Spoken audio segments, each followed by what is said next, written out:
all very much the same run and gun. Who cares if you get killed, or there's no more, looking for health potions or first aid kits because you disappear out of the combat for 15 seconds and you're instantly healed again.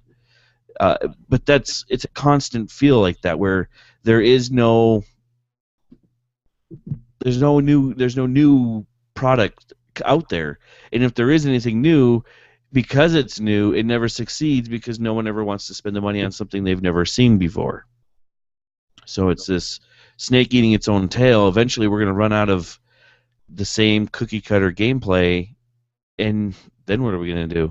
Well, it's not that nobody wants to see it. Nobody wants to market it or invest in it to develop it unless it's something new. Everybody is afraid to risk to get the big payout. They would rather say, Advanced Warfighter 78, this time with cheese or something, to get a little bit more out of the exact same game than to develop, killer Nerf bots from outer space. That might be the next game, but nobody wants to try to kill something by hitting it with Nerf bots 1,000 times. So there's no marketing behind that. There's no venture capital. That's what we need, venture capitalists in video games. But has the landscape changed so much? We're going so far afield, but we did have Linux right there at the beginning. Yes. So, for those of you watching YouTube, I forgot to start the stream, so you missed a 20-minute discussion beforehand. Oops, sorry. You missed the Linux in the show. But can we even go back there? Have we moved so far to the point where it's the same with films? Everything now has to be a blockbuster or it can't be made. If you can't make $100 million opening weekend, you can't make it. So a little film doesn't stand a chance anymore. It's got to find its market on Netflix or something like that. I think we've made the stakes so high in every capacity that the little casual game, the ones that I'm interested in playing, I'm not interested in the hardcore stuff. I was at one point. That part of my life is over. I don't have dozens and dozens of hours to devote to a game anymore. I want 90 seconds, 2 minutes at a time. But because the market is so saturated with crap in that thing, or because it's not a blockbuster, it's hard to find the good stuff. Exactly. And I listen to other podcasts where they recommend games, and I do searches for it, and I look at what's popular. And so far, I haven't found any of them. The game that I'm most excited about is called Flow Free. It's the Connect the Dots game, and it's an old game. It's been around for a long time, but it's the only one so far that I've found that doesn't annoy me with ads, doesn't ruin the gameplay, and can be played in 90 seconds and it's over. And I want a more advanced, fighting, driving, that kind of game, but the stupid need to make money ruins it. Exactly. And I'm not mad that they want to make money. It's just that we've reached a point where market forces are so at odds, you can either make a good game or you can make money. And it doesn't seem to be, like Seth said, it doesn't seem to be something you can do both. Yeah. Or you end up with the microtransaction model that kills the game because it forces people to spend money out the nose. Yeah, and nobody wants to. Yeah. Or the pay to get bigger, better, badder, and the free people, the freemium guys, get trounced because there's no way to increase at that speed. Yeah, if it's an MMO something, multiplayer, whatever it is, if it's something like that, there is a definite advantage between the guys who plunk money down and the guys who don't. Mm-hmm. And the thing that always bothers me about that is the ability, I'll put money down on a game but if there's also the ability for it to, if I put the money down on the game and play and I get to do whatever I want, can I get to that same level as a free player? And if I can't, there's a problem in the game design, in my opinion. Because that freemium person should still be able to get to the same level and the same power as a premium player, even if it takes them twice as long to get there. There still should be a path. And a lot of those freemium games that are like that, you're stuck. You either pay for it or you can't.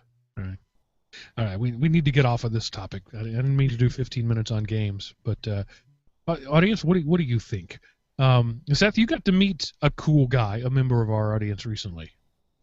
Yeah, yesterday, Jeff, he's pretty active on listener feedback. He was driving through my neck of the woods for business, and so he invited me. We had lunch for a couple hours and just sit and chatted. I mean, he did most of the talking, and I was like, I don't have much to say, but then, he listens to me every week, so I listened to him, and I talked a little bit, but it was cool to get to meet someone, kind of face to face. And if there's any listeners kind of between Dallas or Tyler and you want to meet up, let me know. It's an uncommon occurrence now that I pretty much do it, weekend or whenever. If all of a sudden there was a queue for me to meet me, then I might have to regulate that. Then you'd have a booking agent. There you go. Yeah, it is Jeff, nice. It was great to meet you. Yeah, I don't like to call our listeners fans, but they're friends. And Right. Jeff, I met Jeff when he had a layover in Atlanta, and I'm pretty sure it's the same Jeff. We've got some feedback Yes. from later in the game, in the show. It is. He actually talked about it with me. Yeah, okay. And it is nice to meet these friends. We're already friends. You've listened to us for hundreds of hours now, and you feel you know us, and it's great to get to know you back. So we encourage that. Yeah. And it's I only doubt anyone to come up my way, but that's okay. I only charge $75 an hour for a personal audience. So. Oh. And Chris, you're into running once again. Yes. I've lit up my trailblazing shoes, and I'm gonna start because I'm tired of being the fat kid in my group. So I'm gonna start running again to get my weight back under control since I've been out of the game for 2 years since my last dislocation put me out of the Taekwondo gear. So I'm tired of waiting, so I'm going to start slowly like I did before and work my way back up to the, I think I was up at 2.5 miles on a run. So I'm going to slowly work back up, and maybe in a year or two, when I'm back up to snuff, maybe I'll start telling people I'm going to be going to those warrior dashes or all those fun things that are on my bucket list to do, but at this point I can't do. My friend Sean, whom most of you know from the Taiwan Tech, Yep. Decided he was tired of being over 40 and out of shape. So instead of saying he was going to do a warrior dash, he signed up for an Ironman triathlon. And he's been triathlon training for about the last year. And he's done a couple of them now, mini tries. He hasn't done a full Ironman, but he's done the short ones, which is only a 1 mile swim, a 50-mile bike ride, and a 26-mile run. The little ones. My boss is a Ironman. He's done 2 so far, and he's not working on his 3rd. And man, I don't think I could get to that point. I'm sure if I had a goal in mind to do an Ironman. Wow, that's dedication. I think the full Ironman is a 5-mile swim, a 100-mile bike ride, and then a marathon. Yeah, stuff like that. Numbers are right. So it's huge. Insane amount of human endurance to do that. My hat's off to you, Sean. He looks great. He looks thinner and healthier than I've ever known him. I, on the other hand, make more frequent trips to the refrigerator. That's my exercise routine. It seems to be working. There you go. Round is a shape. Actually, since I got the Moto 360, one of the things it does is track steps. And so I've talked about it on the show before. It analyzes you for a week, and at the end of the week says you did X this week. Would you like to increase your goal by 5% of X? So I've nearly tripled the amount of steps I've taken since December. Just wow. Organically, like for example, I will park on the 3rd floor of the parking deck and walk up to the 4th floor entrance just to get a few more steps in. It's not hard. It doesn't take any, maybe 5 more minutes out of my day, but by just doing things like that and making extra, every now and then, when I'm sitting at my desk, everybody has this experience. You feel a little stiff or whatever. I'll stand up and I'll just take a lap around the office. And little things like that. But again, the motivation of the watch every couple of hours buzzing and saying your goal is within reach. It's kind of cool. And that's if nothing else, that's been one of the benefits of me getting a smartwatch. I know I could do the same thing less expensively with like a Fitbit or whatever, but I am attempting to be, more active. Certainly not triathlon style, but just by moving. Didn't I see the Moto 360 getting a price drop just recently? Yeah, the rumor, the expectation is that the second gen is coming out because Best Buy in particular and a couple other stores have dropped the price by $100. So they started at like $350 and then they went down to $250 and they've been at $250. That's where I bought mine, and now you can pick one up for $149. Yeah, there's still $250 at the Google store.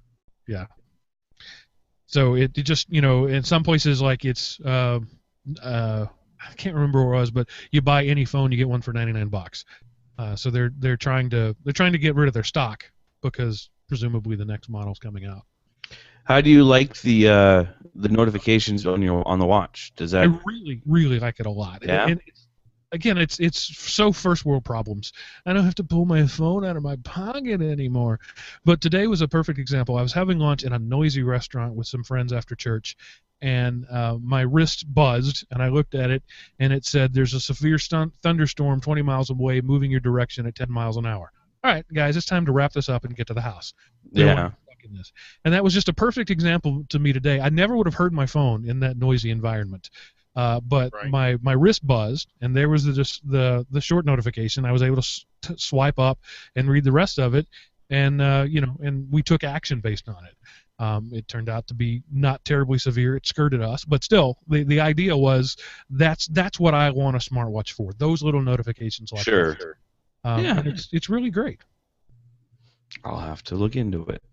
And I've complained about battery life. I put this one on almost exactly 12 hours ago, and I've got 41% battery right now.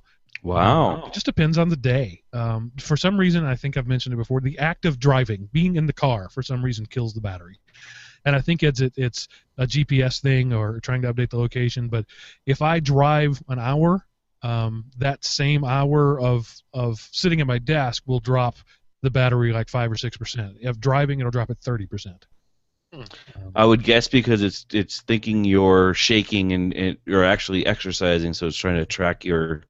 Because I know my Polar Loop does that when I'm in the car, and depending on where I'm driving to will dictate on how active it thinks I am, because it sees my body shivering with the road conditions. So could be it.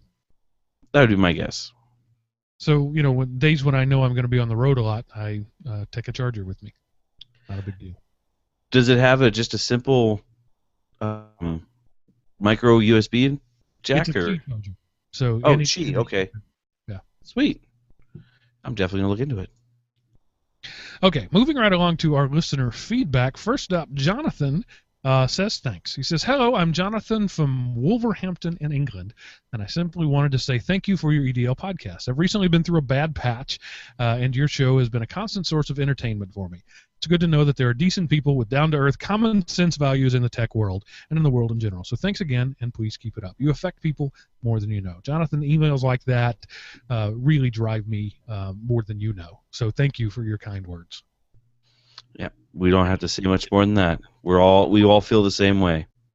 When I started doing this whole thing 5 years ago now, my goal, first off, was to entertain. Secondarily was to educate, and tertiarily was to motivate, to inspire. But if you listen to this show, don't learn a dang thing but laugh all the way through, I've won. So thank you for your kind words. Definitely. Another Mark offers an audiobook alternative. He says, "I also love audiobooks. However, why buy a book you'll only listen to once? Libraries have existed for hundreds of years, thousands, to provide just such a service. Many libraries use a service called Overdrive. Depending on your local library, the collection is huge and free. From the Kindle and Nook crowd, they also lend books for those platforms. My library allows you to check out up to 10 books at a time and keep them for 2 weeks. I alternate between fiction and nonfiction books and almost always have at least one checked out. One more thing, to someone my age, the Avengers must include Emma Peel." I checked out Overdrive, and for my local library, there were about 400 books in the audio category. About 7 of them I'd want to read, but your mileage may vary. And yeah, it's an app you put on your phone, and I haven't tried any of them out, but free audiobooks for the win.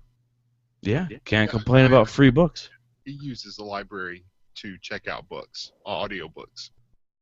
And I know for a long time they were struggling with how to be relevant in that. There were books on tapes in the 70s and CDs in the 80s and 90s, and they were trying to figure out this whole modern digital sharing thing. I had never heard of Overdrive before Mark mentioned them. But one of the reasons I love Audible, and this isn't going to be an Audible ad, is that because you pay for it, the quality is first rate almost always. There are a few examples of that. In my experience, some of the worst readers are the authors themselves.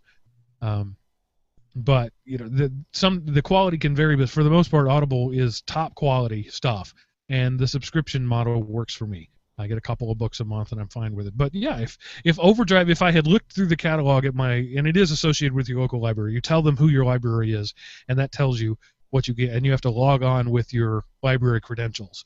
So you can't just say, well, my library's in the downtown LA. It doesn't work that way, unless you can call up in downtown LA and get a license, a library card. Maybe you can. But anyway, in the smallish area, the library that I have, the collection wasn't huge, and the selection wasn't anything that interested me particularly. Lots of romance and fantasy and that sort of stuff. So if you're into that, great. But for me, there really wasn't anything. Anyway, Overdrive, check it out. Yeah, Free. I'm gonna look into it. And there might be other models out there besides just Overdrive as well. Yeah, I mean, talk to your librarian. They will be amazed that somebody walked in the door over the age of 12. Yeah, who doesn't want to look at porn on the free computers? I had a long discussion with somebody about that. Over there. Yeah, that's real. Libraries have become internet cafes, and I don't know that that's a bad thing necessarily, but it does. There is the whole what if scenario. What if the internet crashes? Where's all our stuff? Now, what if your library burns? There's what ifs all around. Yeah. Right. And lastly, a bit of audio feedback from our friend Jeff, who apparently, I was unaware of this, let me know that there are more than simply 3 Star Wars movies. This is news to me. Let's check out what he has. What? No, that's blasphemy. Hey, Mark and guys, this is Jeff. I have a Linux-heavy question for you. In a recent episode, y'all mentioned a little bit about Star Wars. You had read or listened to a book about the Star Wars history, and it had inspired you to go back to start rewatching them. I was already in the process of starting to watch all 6 of the earlier movies with one of my children who has not seen them in several years in preparation for Episode 7 coming this fall. And the question came up, what order do we watch them in? The 2 obvious choices are just straight numerical order, 1 through 6. The second obvious choice is release date order, going with 4, 5, 6, then dropping back to 1, 2, and 3. However, I came across a third option online that some people are recommending you watch them in this order: 4, then 5, then drop back to 1, 2, and 3, and then jump forward to 6. And yes, Mark, there are 6 movies in the series. There are not only 3. 1, 2, and 3 do exist. So the idea behind the 4, 5, 1, 2, 3, 6 order is that you're introduced to the series in the way it was introduced to everybody, with the most impact with episodes 4 and 5. Then you go back to catch up the backstory, which really fills in all the missing pieces about Anakin and Darth Vader and those kinds of things. And then stepping forward to see his final redemption in episode 6.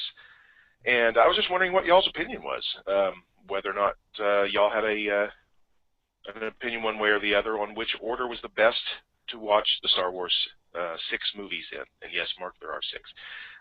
Sorry to mention Linux in that intro to this question. It was to throw you off. Thanks. So let's talk about that. The most commonly known order is called the Machete order, and it came out on the Machete, I think machete.org blog. That's why it's got that name. And it says 4, 5, 2, 3, 6, just eliminating 1 altogether because, let's face it, it was the weakest of all the movies. You cannot watch them in numerical order. 1, 2, 3, 4, 5, 6. You cannot do that. Do not do that to your children. Because I've said this before. If you watch 1, 2, and 3, and yes, I'm admitting that they exist, but under protest, there will be an asterisk in the show title. Hypothetically, for this conversation, if you watch 1, 2, and 3. So if you watch 1, 2, and 3, when you get to the big reveal at the end, Luke, Obi-Wan never told you what happened to your father. He told me you killed him. No, I am your father. You the whole time you're like, yeah, whatever. And if you watch the 4 and 5 first, that's shocking. Darth Vader is the ultimate evil. He is the embodiment of all that is dark and vile. And Luke is this innocent farm boy kid who, has never really done anything of consequence either way, good or bad. And you find out that he is the descendant of the Dark Lord Satan. It is powerful and violent and heart-wrenching. And that's good storytelling. But if you start with the prequels, you already know that, and there is no power to it. You already know that Leia is his sister. I mean, you can pretty well piece that together. Spoilers, by the way, for the 1978 movie. That you pretty much already know that, or at least you can put it together pretty easily. So do not ever do that. A friend of mine said that they introduced their kids on Facebook, introduced them to Star Wars starting with Episode 1. And I felt a disturbance in the Force, as if thousands of beings cried out in horror and were suddenly silenced. You can't do that. 4, 5, 2, 3, 6, I think makes the most sense, because really, Anakin's story is fleshed out better in 2 and 3 than it is in 1. And you can skip the whole Qui-Gon thing entirely and miss most of the mentions of midichlorians. But if you have to put that one in there, then I think 4, 5, 1, 2, 3. You need to watch the scene, though, when they're going through those stupid doors that have no reason to exist except to make the chompers lightsaber duel. That was retarded. Yeah. But it's just more fertilizer for the imagination. But you need to watch that so you get a sense of Obi-Wan. I think. Because it was just an awesome fight scene. It was. Need to see that. Yeah. I just recently went back and watched. I told you from reading the book, I watched 4, 5, and 6. I went back and watched Episode 1 for the first time since 1999. I own it. I have it in my collection, but I haven't watched it. So I thought, it's been 15 years. Maybe it's going to be better. No, it's not. It's still a horrible piece of dreck that is visually stunning. The visuals hold up 15 years later, but it's horrible. Jar Jar, need I say more? Ironically, though, Jar Jar is the only character in that movie that undergoes a change. The classic story structure is somebody goes through conflict, and conflict brings about change. The only person you could say that of in Episode 1 is Jar Jar. How sad is that? It's immensely sad. So, Jeff, my advice is 4, 5. If you want to go back and fill in the backstory, fine. But I think it's too jarring to go 4, 5, 1, 2, 3, and then jump back to 6. I say 4, 5, 6, 1 if you have to, 2, 3. What do you guys? I read an awesome article online years ago where Jar Jar was prosecuted for war crimes because he was the one that was tricked in right. the Senate into calling for that, and so he was later prosecuted for war crimes because of everything that happened. It was an awesome article. I'm sure you can find it somewhere. If only there were some repository of information you could find the previous history of the world. Chris, do you have any thoughts on the viewing order? Not really. Everything's been said that needs to be said. Most of the time, I avoid Episode 1 entirely. for obvious reasons. So I would say do the whole two. I would start with 2 and 3, unless you want the giant surprise of Darth Vader. But what's the point? Okay, you're allowed to have your opinion, however wrong it may be. But why would you do that to yourself? Why would you start at 2 and 3? And I mean, one of the powerful moments of Episode 4 is the first like 14 minutes of the movie, where you haven't heard a line of dialogue yet, and you've got all these hardened, seasoned, grizzled veterans lined up in this hallway, looking at this doorway, scared out of their wits about what's going to come through it. Mm-hmm. And then the stormtroopers break through, and then Vader follows, and even the stormtroopers step aside. You totally ruin that when you pick up Episode 3 and Vader comes up, in his full form. You lose that reveal. Yeah. Maybe I have too much reverence for the original, because it was so pivotal to me growing up. So I will admit that I do worship a little bit at the church of the original series, but I just don't think you can do that. I don't think you can start anywhere but Episode 4. Well, it depends on how you want your story to be told to you. If you want the giant reveals and the mystery of who Darth Vader is, then yes, you start with 4, 5, 6, and then go back to get the backstory 2 and 3. That would be the way I would normally. That's the way I made my son watch it. When he started getting into Star Wars, I sat him down. We watched 4, 5, and 6. I went back and we watched 2 and 3. And when the first time Jar Jar came on for Episode 1, when he was watching it on his own, he came up to me and goes, "Dad, what is that? Why is that even in the story?" So my kids have seen 4, 5, and 6. They don't know that 1, 2, and 3 exist. I mean, they've seen it on the video collection, but I've not talked about it to them. Interesting. Seth, you were going to say? I don't know. If you already know the backstory, 4 is actually a pretty crappy movie. Yes. I mean, yes. It's like, wait a minute, that's Darth Vader, and you know what he's about. Wait a minute, Obi-Wan, okay, yeah, wait a minute, last time they fought, it was a really good battle. This is pathetic. And then the whole, I'm not your father, shut up, Luke, yes he is. It just, they become crappy movies if you know the beginning. I agree. But like a lot of good novels that start in the middle of a story and the character had amnesia or something like that, or the investigator arrived, and then they had to piece together what happened. That's how, and even I'm sure you could edit it somehow and put, like I say, there's about 10 minutes of decent stuff in 1, and 2 and 3. You could splice it in to 4, 5, and 6. That would probably be the best thing. So you're seeing this backstory develop as you see it. But otherwise, it's just they're crappy B movies if you already know what's going to happen. Okay, we've gone far too far into that. So let's talk about another evil empire, and Microsoft strikes back, this time in India.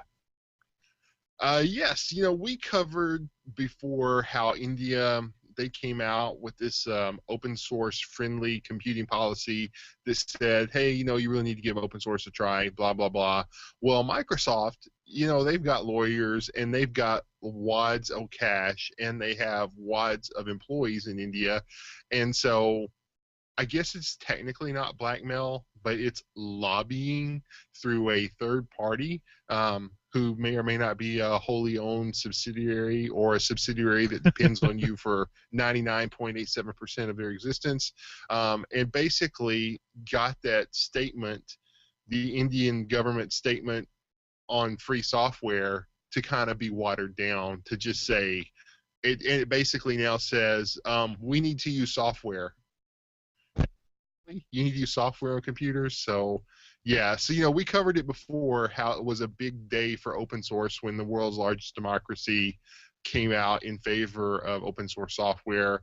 Well, one of the world's largest software companies said, maybe, hey guys, we're over here, and kind of got on the backtrack a little bit.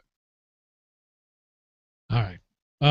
I have no comment on that other than resistance truly is futile sometimes. Especially if it's less than 1 ohm. Wow, that was a geek joke. I like that. That was a good one, though. So I want to talk now. This is going to be more or less the topic of the show. It's an article written by Richard Stallman, one of my favorite heroes of the faith, and picked up by The Guardian and a few others. We're quoting specifically the Guardian article. And I never do this, but I actually want to read the entire article, and we'll stop and make our comments throughout. So this was, I don't even need to introduce. This is Stallman writing. So here we go. In 1983, when I started the free software movement, malware was so rare that each case was shocking and scandalous. Now it's normal. To be sure, I'm not talking about viruses. Malware is a name for a program designed to mistreat its users. Viruses typically are malicious, but software products and software pre-installed in products can also be malicious, and often are when not free/libre. In 1983, the software field had become dominated by proprietary, i.e. non-free programs, and users were forbidden to change or redistribute them. I developed the GNU operating system, which is often called Linux, to escape and end that injustice. But proprietary developers in the late 1980s still had some ethical standards. They sincerely tried to make the program serve their users, even while denying user controls over how they would be served. Any comments so far by anybody on the panel? Yes, I'm surprised there wasn't a GNU Linux on the often called. Yeah, he did not develop. He developed. Oh golly, I wonder if this isn't the person who wrote this article kind of threw that in. Well, Stallman wrote the article according to the byline. I find it hard to believe. No, he did not write Linux. Sorry. He wrote the visuals, but not the core. He wrote many of the components. The GNU compiler, for example, many of the GNU-based stuff. He was cobbling together the pieces that would one day become an operating system. In much the same way that a car collector might go to the junkyard and cobble together pieces that might someday be a car. What he did not have was a kernel, i.e. the engine of the car. Linus Torvalds made that, and it was the Linux kernel. People then took the Linux kernel and heavily patched Stallman's stuff around it to create various operating systems. There is no GNU operating system as far as I know of. No, there is, but it's been in beta basically since 1983. Okay. So I've been wanting to do a show about it, but there is a GNU/operating system. Okay, so he can claim but it's not Linux. He can claim to have written the GNU operating system. I will allow him to claim that because he did put together most of the parts. But his operating system still doesn't have a kernel as far as I know. There's no GNU kernel, not fully functional yet. Yeah, that's why it's in beta. So. Right. So, and I've heard him in other articles say we had everything we needed except a kernel. Well, that's kind of a big deal.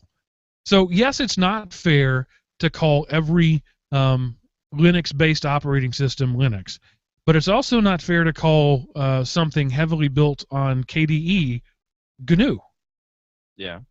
So, okay, I'm going to move on now. So he's basically calling anything that seeks to take power from the users malware. So in that regard, anytime I've ever written a piece of software, it was malware. Because one of the basic things you have to do is sanitize your inputs. You can't let the user input whatever they want. Therefore, you're taking control from them, and it is malware, according to Richard Stallman. Yeah, I think, there's crapware, there's scumware, there's baitware, and malware. There's adware, there's viruses. So there's lots of crap that technically isn't malicious, but it's still crap. so many products bundle in these third-party things to redirect search or stuff like that. There's a lot of that out there, but he is speaking in broad, universal terms. Hyperbole for the sake of extra hyperbole, for the sake of exaggeration, to set up a straw man argument that he can tear down. Oh, but it gets so much better. So, continuing on with the article. Please tell. How far things have sunk. Developers today shamelessly mistreat users. When caught, they claim that the fine print in the end-user license agreements make it ethical. That might at most make it lawful, which is different. So many cases of proprietary malware have been reported that we must consider any proprietary program suspect and dangerous. Really. Wow. If it's not open, it's dangerous. In the 21st century, proprietary software is computing for suckers. You're all suckers. Everybody listening to this show is a sucker. What sort of wrongs are found in malware? Some programs are designed to snoop on the user. Some are designed to shackle the users, such as digital rights management, DRM. Some have backdoors for doing remote mischief. Some even impose censorship. Some developers explicitly sabotage their users. Examples, Really? please? So far, nothing. Here we go. Well, there's lots of band limiting software that if you Yes. buy a thing, you can only use so much, and then you're penalized or you're overcharged. So, I mean, baby bathwater.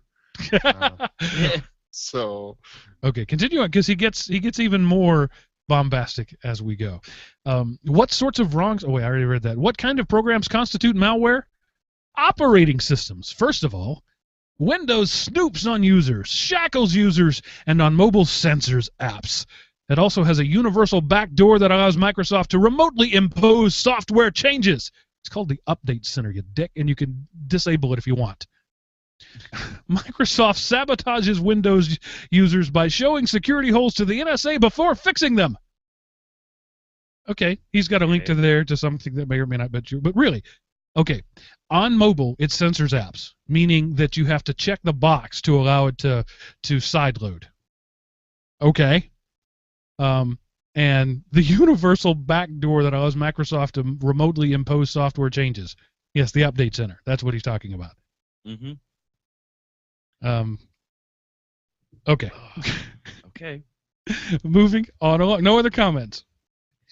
Well, he's just talking a bunch of mumbo jumbo. It's funny to listen to it, but to think that he actually believes some of this is just amazing.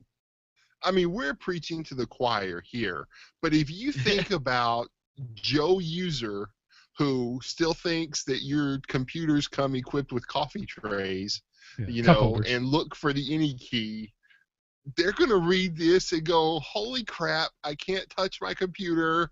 The government knows. I mean, the sad part is there's kernels of truth exactly that he builds, not just an operating system, he builds a freaking supercomputer out of this little one line of code, kind of as an example. But we talk about this kind of crap all the time. He goes so overboard.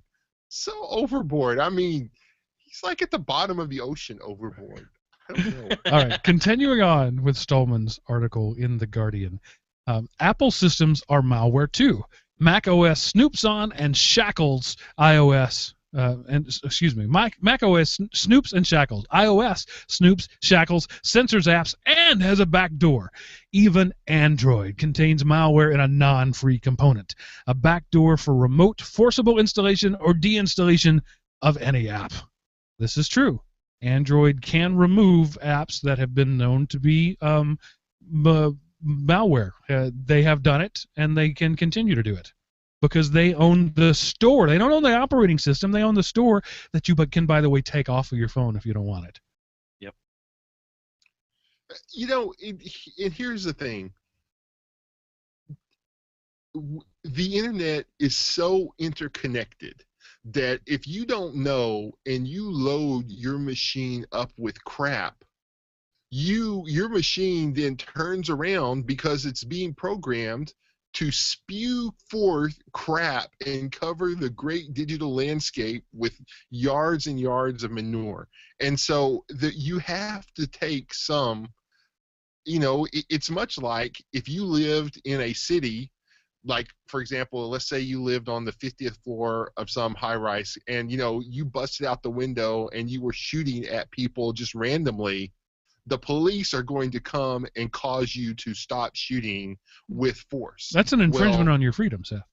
Well, I know it is, but, the man on the street would welcome the cops taking action against the person in the window with the gun just randomly shooting people.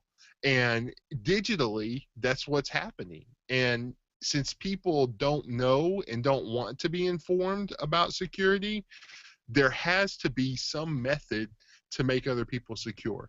Gone way overboard, but again, he's ranting in full form. So please, Mark, continue with the great Stallman. Speaking of yards and yards of manure, continuing with the article, what about non-free apps? Plenty of malware there. Even humble flashlight apps for phones were found to be reporting data to companies. A recent study found that QR code scanners apps also snoop. All right, I got no argument with that statement. Apps for streaming services tend to be the worst, since they are designed to shackle users against saving a copy of the data they receive, as well as making users identify themselves so that their viewing and listening habits can be tracked, or that you can log into your account. That's why they're tracking you. It's called having an account. Because they'd be able to do that anyway. And so let's talk about Pandora or Netflix or Spotify. Yes, they don't let you download copyrighted stuff because the law pretty much in every country in the world says you can't do that. So if an app doesn't shackle you in that way, it's illegal. So, Stallman, if you want to write a free thing that allows you to do that, you will then be a felon in most countries. Or your app won't even be able to be installed or instantly removed because it breaks laws. Well, no, you could write such an app, make it completely free using free code. You could sideload that, make it sideloadable, not part of any of the app stores. As far as I know, nobody can remove a sideloaded app. It has to have a link to the store. So it's entirely possible, but that would be illegal because whether you like it or not, Stallman, copyright exists. It is a thing. And by the way, some of your stuff, this article itself, you've put a copyright on. It's a Creative Commons, but by definition, that's a copyright. Yep. Copy left. You can call it whatever you want. But anyway, so moving on, the Free Software Foundation reports on many more cases of proprietary malware. What about other digital projects? We know that the smart TV and the Barbie doll that transmit conversations remotely, proprietary software in cars that stops those who we used to call car owners from fixing their cars. The car itself does not report everywhere it drives. An insurance company may charge you extra to go without a separate tracker. What? Non sequitur, doesn't have anything. Yes, insurance companies can do that.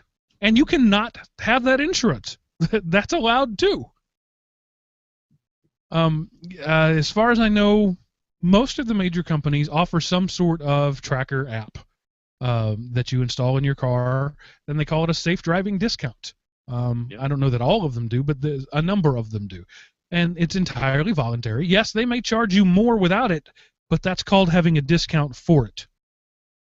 Yeah. Right. So yes, it is true. Their bottom line. It is true that you pay more without it, but it's in the form of a discount. You can save money if you let them track. I wouldn't have a problem with that because I'm a safe driver, and if they want to know that I'm a safe driver and they're going to cut my rates by X%, I'm fine with that. But my point in all of this is that there is consent given for almost all of these things, right? So sometimes the consent is using the product. Yep. But that is still consent. It's not like they're raping you against your will. You are giving them consent to do these things. The insurance company wants to charge you less for tracking your movements. They don't break into your car in the middle of the night and install this thing. This is by consent. Spotify, Netflix, this is by consent. You sign that end user license agreement. You choose to do it. And it's the basic mentality of this article is anytime you allow somebody to give up rights, the person giving up the rights is not evil. You, who are allowing them the freedom to give up rights, are evil. Yep. I mean, this is like, we have this conversation every week, so we agree. Or every time his name comes up. Okay, moving on. There's a little more to go in the article. I don't want him to write me up and say that I misrepresented him. I'm reading his words word for word. Where was I? If the car does not report everywhere you drive, an insurance company may charge you extra to go without a separate tracker. Meanwhile, some GPS navigators save up where you've gone in order to report back when connected to update the maps. Yes, most personal trackers that you would use for tracking a run do that because they don't have connectivity when you're running. And it's all a service you're asking for. This tracking, you're calling it tracking. But this is a service, most of these things you were talking about, you are asking them to track. It is a service you are asking for them to do, and then you're getting mad that you do it. Continuing on, Amazon's Kindle e-reader reports what page of the book is being read, plus notes all notes and underlining the user enters. What the crap is this? Of course it does that. That's so that when you go from one app to another, logging into your account, it has the page you were on and the notes that you entered. That's not tracking. That's providing you with an account that allows you to access the same functionality wherever you are. Moving on along, since there's no comment, it says it shackles the user against sharing or even freely giving away or lending the book, and has an Orwellian backdoor for erasing books, which they've used once for a book that was never supposed to have been released. Yes, I have complained that you can't lend or give away a Kindle book, but what you need to understand is you're not buying the book. You're buying access to it. You're not buying the physical media. If you want to that, you go buy the book, but you're going to pay more than 99 cents, right? So that's the bargain that you strike up with Amazon in their Kindle. You get the book for 99 cents or $2.99 or $3.99, where you would ordinarily pay $15 at Barnes & Noble when you go into the book. And that's the difference between having access to the material and owning the physical medium. But this whole thing about tracking you, knowing which page of the book I'm on, is evil in some way? You're just off the reservation, my friend. Can you even see it anymore? Okay, continuing on. Should you trust an internet of proprietary software things? Don't be an ass. His words, not mine. The companies that sell malware are skilled at spinning the malfunctionalities as services to the customer. So everything that I've said, all of these malfunctions, they've spun as services. So he's saying that I'm a mouthpiece here. But they could offer most of these services with freedom and anonymity if they wanted to. They could. But would people pay for it? But that's the thing. They could not do this, because then they would not be making any money, and they would not be able to invest in the infrastructure to write the programs to provide the service. I mean, when you take the time to cherry pick the data to set up straw men in a hypothetical situation, and you don't expect anybody to have the audacity to question you, well, or actually, I mean, he is a politician, because all a politician says is, these are the facts, you're wrong. These are the facts, you're wrong. These are the facts, you're wrong, until finally people just quit quit trying to pay any attention to them. So that's, I mean, the sad part is there is a lot of good information in this article. It's just covered over with so much BS that it makes it unpresentable, and it makes a sane, rational person who would espouse this point of view shut up in shame, basically. So. Okay, I don't know. Continuing on, he says, it is fashionable to recognize the viciousness of today's computing only to declare resistance unthinkable. Many claim that no one could resist gratification for mere freedom and privacy. But it's not as hard as they say. We can resist. So we are being shills. Everything that we've said, we're being fashionable, recognizing as that you can't resist. And we talked about it, I think, last week, Seth. Your link, maybe 2 weeks ago, was the way Stallman computes. And this is computes. This guy lives what he says, and I respect him for that. But I also understand that he makes his money by speaking engagements and by consulting and things like that, because he could not make a living selling anything based on his philosophy. In the world that he wants us all to live in, there would be a lot of really hungry people. There's only so many consultants and public speakers you can have in the world. Yeah. You know, I guess it's one of those things. In a perfect world, if everybody did it and everybody shared and it didn't matter, then, you know, yes, this would work. But unfortunately, it's not a perfect world. So, you know, I don't know. Why can't we all just get along? So picking up with what he said, we can resist individually by rejecting proprietary software and web services that snoop or track. Collectively by organizing to develop free/Libre replacement systems and web services that don't track those who use them. And democratically by legislation to criminalize various sorts of malware practices. This presupposes democracy, and democracy requires defeating treaties such as the TPP and TTIP that give companies the power to suppress democracy. Copyright 2015, Richard Stallman, released under the Creative Commons No Derivatives 4.0 license. Wow. So that bilge followed by the word copyright. Kettle, pot, a little bit there. I mean, how can you do that if, you know, how can you do where are you going to get how are you going to live if you spend all of your time developing stuff that you just give away? Well, you're going to do it the way he does it. You're going to do it as a consultant, as a speaker, as a shaman, is essentially what he is. He's created this culture around him in which people give him money for his thoughts. It's nice work if you can get it. But Right, yeah, no but kidding. in terms of technology, he lives 20 years ago. At least. And according to the things that he's laid out, I am restricting you by making you have a log on to my site to be able to post a content, because I'm tracking you. Anytime you log on with that, I know what you typed. I can see your IP address. I am evil and vicious, and my website is malware because I don't let you comment without logging in. Why do I do that? Because when I do that, the bots go crazy and I get hundreds of posts an hour of garbage. So I am choosing to be evil and vicious and malware to save myself some time. It's the conceit that I've made. I am, in fact, Darth Vader. I am your father.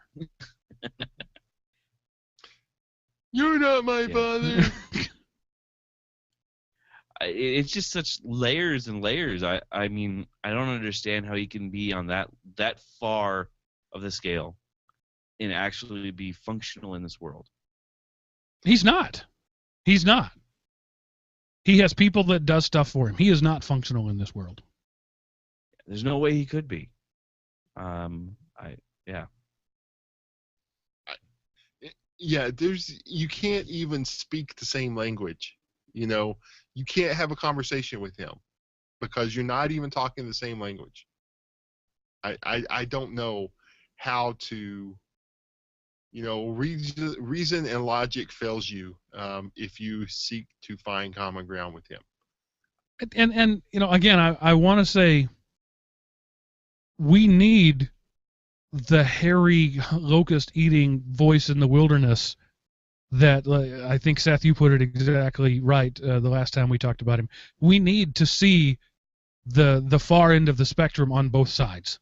Right. And we need that example. We need to bring balance to the force. We need Richard Stallman and those like him. But the world that he lives in is not the world that the rest of us live in, nor can it be. Right. I could not do my job, have my income, provide for my family, were I to attempt to live by the Richard Stallman method of computing. Couldn't do it. And that's a choice I make. I choose to feed my family rather than be, and I accept the shackles, as he puts it, and I accept the viciousness in order to provide for my family by using Windows and Citrix and in Excel. These are the shackles that are placed on me so that I can do my work. But I choose to be shackled by Audible so that I can go to any Audible device and pick up where the last chapter was. They're tracking me, the evil jerks, so that they provide me the service of not having to scan through every time. Where was I? And he says that you could do this without tracking. I surely don't know how. Admittedly, he's far smarter than I am. So maybe he knows a way to keep track of my audio and my reading progress on multiple devices without tracking me. But I don't know. If you built the system yourself and housed it yourself and connected back to it from any device over hardware that somebody gave you with an internet connection you didn't have to pay for either place, and you had like a kinetic generator that you made your child spin to provide electricity, then you could do it. So it could be done. That's very doable for everyone. And again, Stallman, God bless you for living your principles. But I really think he's doing more harm than good. He like I've made this example before and ticked off many listeners. There are people yelling at their podcast device right now. In fact, one of the emails I got recently said, "I was telling you about this during the show, Mark, but you didn't hear me." That made me laugh. Richard Stallman is akin to labor unions in the U.S. They were important for a time. Now they're just holding us back. And Stallman, you were important for a time, but now you're just holding us back. You know, this article, he sets up these straw man arguments, and I can't remember the term for that, but there's a term in debate and rhetoric for what he did here, and it's a very simple term that anybody with uncommon sense and an internet connection could, shoot holes in up one side and down the other, and his article would look like an old-timey Swiss cheese before they figured out how to get the hay out that produced the holes. So, talk about a stretched metaphor. Yeah, I'm sorry. It's just, anyway, it's the same stuff, so just go listen to our previous 194 shows and, hear our views on this. I don't know where to go from this. I really don't. I'm going to appeal to the listener.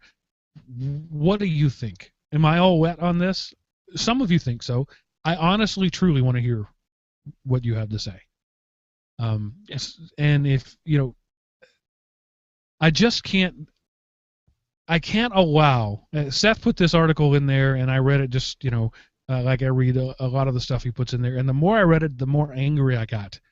And I would feel angry about any topic where this method of proselytizing was used. The man is, Seth is referred to many times as straw man. He's it's essentially reductio ad absurdum. He's reducing the other person's argument to the simplest level and then mocking it as absurd.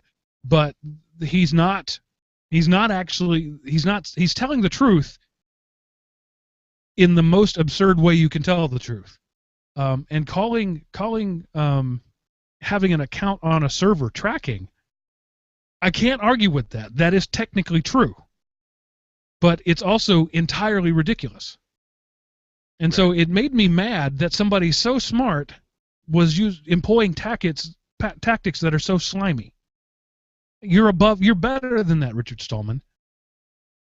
A quick read of your Wikipedia page shows me that you're better than that. What you have done for computing, what you have done for the world at large, the sacrifices you have made for your principles, tells me that you are better than this drivel. And that's what makes me mad. Not that we disagree, but that you are better than that, Richard Stallman. And I'm calling you out because what you did here is unacceptable in any field. And you happen to be terrorizing the field that I love. And it pisses me off.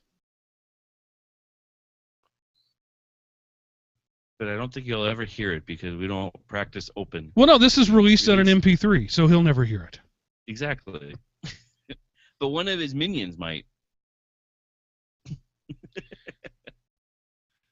Yeah, I mean, you know, I give up certain freedoms so I don't have to be, so I don't have to like find safe drinking water on my own every day. Yes. And watch over my vegetables and keep the coyotes off and shoot people who are trying to come take the last deer that I killed in a 50-mile radius. I gave up freedoms. I gave up personal rights to live in a community because I don't want to have to mine them ore to produce the nails that I use to nail these two boards together that I went out in the woods and cut down so I would have shelter to protect me from the rain. I went and performed a service to receive something that I could go and purchase that. So yes, if you are a genius, you can write your own code, you can mine your own metals, you can buy your own hardware, you can fire up the silicon and write drivers for it, and you can live in your own little utopian free world. But for the rest of the population of Earth, you have to contribute something to get something. You can't just have it given to you for free. So in what you are contributing, they take your stats and a bunch of other people's stats and they sell them to a company so that company will show ads to you. So hopefully you'll buy something so they can charge that company more money the next round of ads. So if you don't want to do that, then, go private. Don't ever watch a modern television show. Don't ever watch a modern video. Don't play a modern game. Don't use modern hardware. And, garbage dive, dumpster dive to get your clothes and subsist versus live. But see, he would say that's the fallacy of futility, that what you just said there is incorrect in saying that we can't make it in the modern world without it. I mean, he can say that. Yeah. Good for him. He is much more well known than me. He's had more than one person buy him lunch, I'm sure. So, good for him. It works, but it's like you said. I would expect better from this. This looks like somebody who was cryogenically preserved from the turn of the millennium, which is probably the last time he was doing real work, and he has become a figurehead and a spokesman. And he is not, he was great in computing, but he's probably not. I don't know. Maybe he is. Maybe he's still the greatest coder ever. But this strikes me as somebody who has been out of the loop, and they did their thing to get famous. They were on the hamster wheel or whatever. They got famous, so they got off the hamster wheel, and they think the conditions are exactly like when they left. The market has changed, and you remember when we had I think her name was Dawn on, and we interviewed her, and we talked about watching movies, and she was like, "Oh, you can go to the Internet Archive, and there's tons of movies there." And it's true, there are tons of movies there, but there's nothing I want to watch. So, right. That's the free kind of stuff. It took a lot of money to make those movies.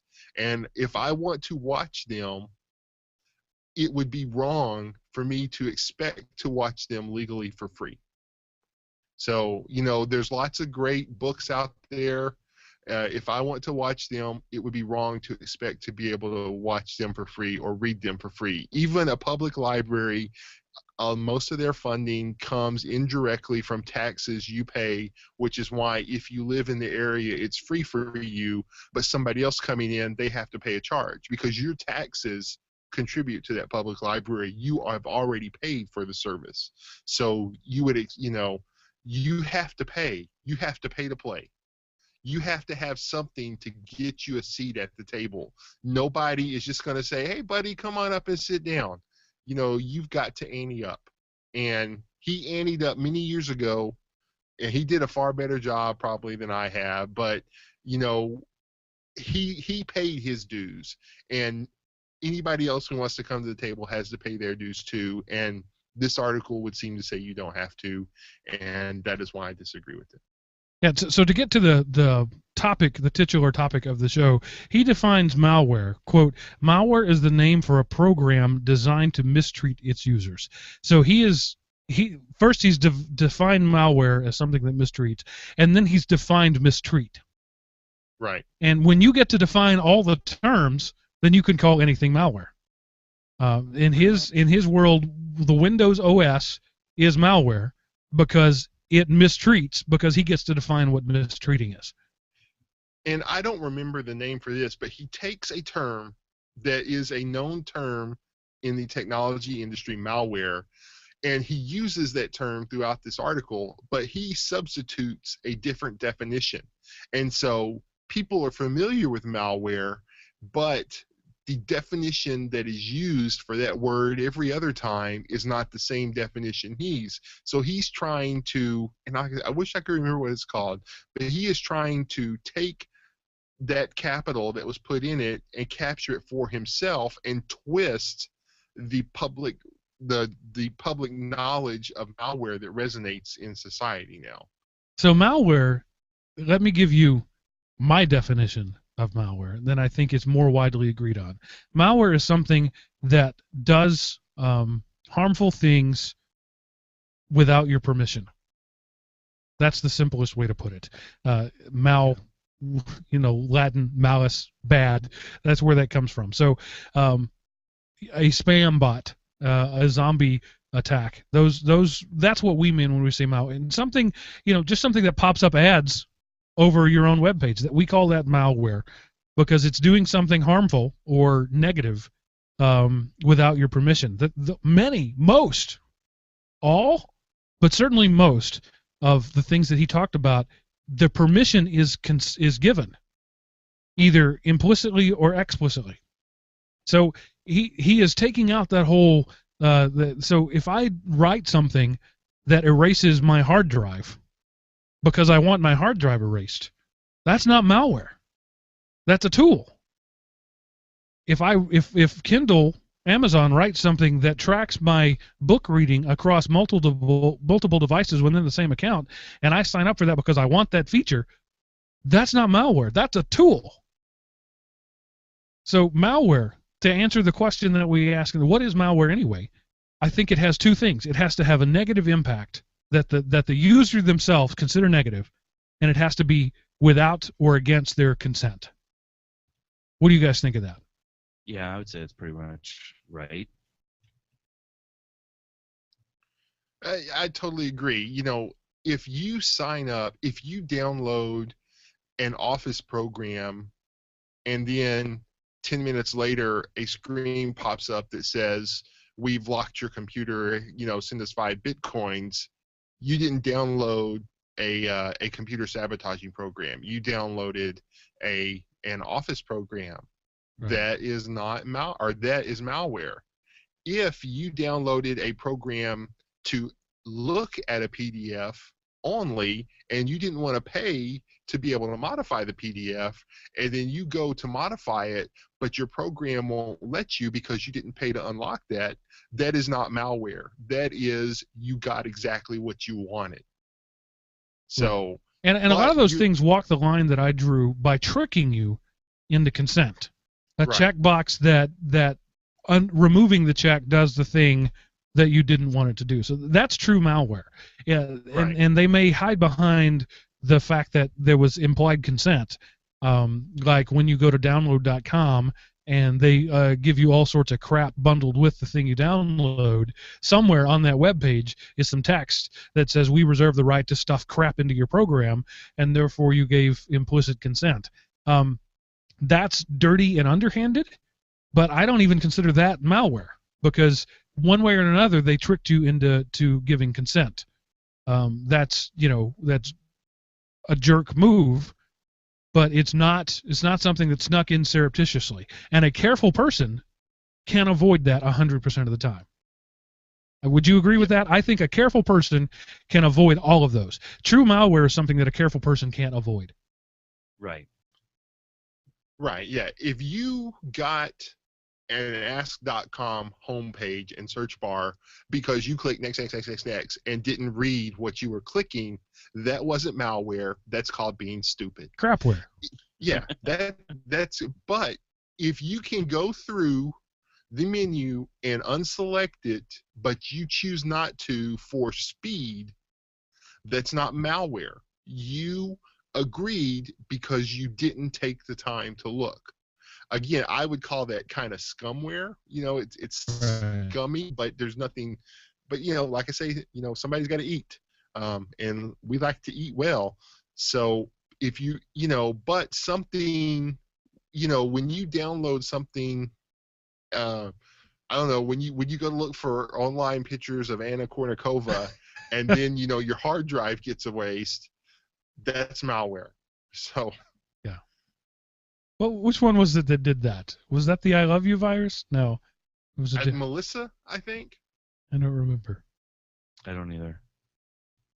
I think we've beaten this particular dead horse to a bloody pulp. Do you guys have any other closing comments at all? Maybe the next time we beat a dead horse, we should use a trumpet, so then at least it sounds different. Well, that was weird. Yeah, well, I said that earlier. Okay, I don't want to do any other news, and I don't want to do. I want to stop here. And as bad host, I have to do a Linux Academy ad right here. There's no good way to lead into this. We all have a bad taste in our mouth, and now I have to tell you about a customer. But I consented to do that. So let me tell you a bit about our friends over at the Linux Academy. Their job is to take you from being a Linux novice to a Linux administrator. Simply put, that's what they want to do, and the way they do it, and they've been doing it, by the way. It's not just something they want to do; it's something they are doing daily, and they do it by way of their step-by-step video courses that are created by industry professionals that are third-party verified as high-quality content, that are closely aligned with the industry standards. They're working with the guys who certify you for your Linux knowledge, with the Linux Professional Institute and with CompTIA, and they're making sure that their stuff is on point. And not only do they have the videos, but they also have step-by-step study guides, PDFs that go along with it. They're time-coded with the videos. They have practice exams. They have quizzes. They have this amazing lab infrastructure that lets you run up to 4 machines simultaneously in Amazon's lightning-fast and highly stable cloud environment. Everything is hands-on, everything is high quality, and they do all this for the paltry sum of $25 a month. But that's the most you'll ever pay. If you buy 3 months at a time, a quarterly subscription, that's $65. So you've got a $10 discount right off the top there. Or if you buy it for a year, it's only $215 a year, which is just under $18 a month. So what we always say is put $25 on your trust in me, because I'm telling you it's good. If you don't trust me, $25 worth, don't do it. Sign up for $25 for a month of it. Check it out for a full month. And if you're going to stick around for a while, and I'm pretty sure you are because people do, then buy a quarter or a year. But if you're serious about learning, these guys are serious about teaching. LinuxAcademy.com. Go to their website. Go to linuxacademy.com/everydaylinux, and you get a special price even over the ones that I've just commented. We thank them for being a supporter for over a year now, maybe going on 2 years. I'd have to go back and look. We are growing with them, and they're growing with us, and we're proud. I'm proud of my association with Anthony and his team there, and I hope they're proud of us too. LinuxAcademy.com. So we've batched Stallman. We've made money. Two things that he would hate. Now, Seth, tell us what happened this week in history. Okay, this is a little kind of out there, but May 28th, 1936, Alan Turing submits the notable paper in the field on computable numbers. He submitted that for publication. So he was someone who was very popular or very instrumental in breaking the Enigma machine. So kind of the genesis of computers, almost proto-computering back in the day. So that happened this week in history. Yeah, so Very cool. the father of modern computing published his first paper about modern computing, 1936. How far we've come Wow. in Yeah. 80 years. Yep. Wow. It's amazing. All right, Seth, while you have the floor, what is your link of the week this week? Okay. It's called the $1 Million Homepage. A little history behind here. Back in 2005, this guy sold 1 million pixels worth of ad space for $1 a piece. So it's called the $1 Million Homepage, and now it looks sort of like a it's just you just have to go there, $1millionhomepage.com, and So you paid, wow. if you got 100 pixels, it was $100. Right. That's great. And each one of these things, it's a, oh gosh, I forget what they even used to call those things. Link maps, something maps. Not So no. so that each thing you click is a link to something else. Oh, and it's awesome because it's even, you can't click back because when you click back, it pushes you back. So this is the worst example of advertising ever. Wow. This is great. And there's a little picture of Waldo there. You found Waldo. He's in there. So that's cool. He got people to pay him $1 million.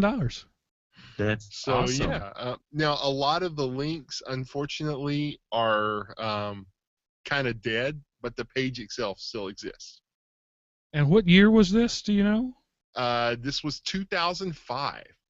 So yeah, 1 million Wow. pixels. The screens were big enough to hold 1 million pixels in 2005. If they'd done this back in, 1997, it would have been a lot more impressive because everybody was using 640 by 480 screen resolution. Right. That's cool. Huh. Here's the word cheap. That's the ad. Cheap. It doesn't seem to link to anything. Wait, what does it link to? VAT19. Shop curiously awesome gifts. So that's what the word cheap goes to. You can get a 10-foot gummy worm. This is just neat to see all the different. Oh, this is kind of cool. You could spend, I don't know about hours, but you could spend a lot of time poking around here in the bowels of capitalism there. Yeah. So It's just if you wanna interesting go- when you zoom in, so you can actually see some of the itty bitty, the single squares. Some of them are kind of entertaining. yes, 100-downloads.com still works. Download freeware with just one click. Okay, I think we've lost the guys now. They're going to be touring through this. So this is the part of the show where I tell you how you can contact us. Seriously, I want to hear what you have to say. I know that I take my life in my hands when I broadcast to a bunch of neckbeards and bash Stallman. I understand that he is your, Zeus on Olympus. But I'm all about being honest here, and I feel that what we just read was not honesty. And yes, it is true that there were no direct lies there. Everything that he said has a kernel of truth. It was truth presented in a dishonest way. So I want to hear what you have to say. elementop.com, click the Contact Us button at the top of the page.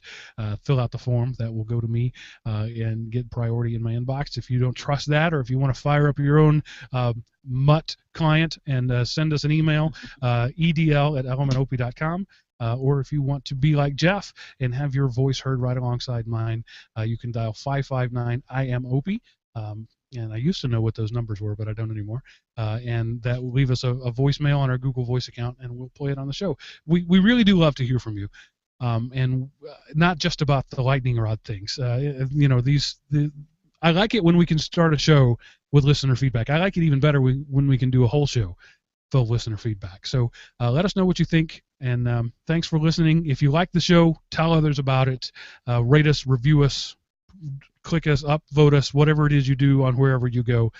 And we appreciate it. If you want to throw money at us, patreon.com/elementop. Or if you want to get a free audio book, elementop.com/audible. Other ways that I can prostitute myself for money. There's a tip jar there. We now take Bitcoin. If you're into that. So, just give me money. But no, really, money's nice. I like money. I'm not going to turn it down. But the fact that you're here week after week, an hour and 30 some odd minutes in, that means a lot to me. And I thank you for that. Chris, Seth, I thank you for being the great host that you are, for sticking it out with me, for the great insightful comments and the weird web pages that I never would have found. Thank you. And I'm going to say for now that ends this episode of Everyday Linux. Later. See you guys.